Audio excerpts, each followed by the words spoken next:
Welcome to Luca is a Billionaire, where the only thing I invest in is your answers. You start with a class that holds mutable state and JDK 8 or later. Make sure your IDE and build run. First, pick whether a synchronized method or a synchronized block fits the use case. Methods lock the instance, blocks lock a chosen object. Then, create a dedicated private final lock object when you want fine-grained control. Once done, annotate intent with comments and keep critical section code minimal. This reduces contention and makes behavior easier to reason about. Now implement the synchronized logic.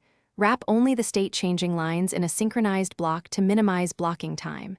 If you need instance-level locking, use synchronized this, but be cautious because external code can also lock that instance. Instead, prefer a private final lock object for encapsulation. For static shared state, use synchronized, class name, class, or a static private lock. Also, avoid calling user code while holding the lock. It can cause deadlocks and unpredictable delays in other threads. To finish, run multi-threaded tests and observe behavior under load. Add lightweight logging around lock acquisition and release so you can measure hold times. Once done, profile hotspots and refactor large critical sections into smaller synchronized pieces or use atomic types or concurrent collections.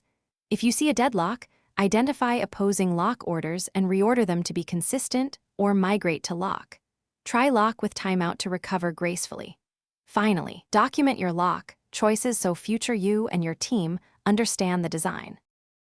Thanks for watching and please subscribe. It's the best investment you'll ever make.